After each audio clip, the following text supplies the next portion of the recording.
By 1945, the United States, with their allies, had secured most of the Pacific from Japanese control and dominance. The Japanese homelands were getting closer to their reach, but they faced one more island that needed to be secured before they could reach Japan itself, that of Okinawa. This is Operation Iceberg. It started on April 1, 1945, when the largest fleet of ships to date gathered off the island under the overall command of Chester Nimitz. U.S. Marines and Army troops from the 10th Army under the command of Lieutenant General Simon B. Buckner came ashore both on Okinawa and the surrounding islands around Okinawa. The initial landings were surprisingly unopposed. The Japanese by now relied on a tactic the Americans picked up on. Still, the Japanese relied on kamikaze strikes against the Allied fleet off the coast and did damage to some, while others were sunk as a result of too much damage.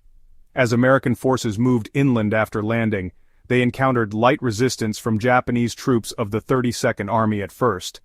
But this calm was just the eye of the storm.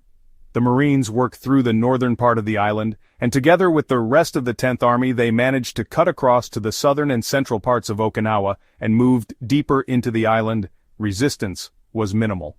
This allowed them to capture Kadena and Yomitan airfields in the process, after landing on April 1st, before continuing on, though they would face more resistance. Meanwhile, to the south, troops from the 96th and 7th Infantry Divisions, and later joined by the Marines, were at work against a strong line of Japanese defenses, specifically at the highways which ran northwest of Shuri. Here, the Japanese dug in, creating intricate defense lines that made every inch of progress a costly affair. The fighting was relentless. The Japanese used the rugged terrain to their advantage, turning every hill and ridge into a fortress. As the Americans got underway in battling the Japanese on the island, they learned of President Roosevelt's death. They would also learn of Europe's surrender in early May 1945.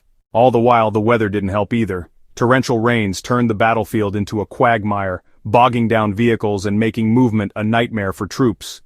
The Americans, both Army and Marines, ran up against one of the fiercest points of contention, the Shuri Castle line. The Japanese turned this ancient fortress into an almost impregnable defensive position, both with and around the surrounding areas. Artillery worked to support the American infantry assaults, but the Americans were met with ferocious Japanese counterattacks. Every yard was contested fiercely. The casualties were rising, and fast for the Americans and the Japanese alike as they dueled each other. Utilizing artillery and air support, the Americans slowly but surely broke through the Japanese defenses, and still the Japanese hid out in caves and tunnels, as engineers were called in to blast them out as best they could, while the infantry engaged in close-quarters combat to secure each position. The fighting was brutal, with heavy casualties on both sides as it seemed one month ended and another began. Finally, after weeks of relentless assaults, the Americans began to breach the Shuri Castle line.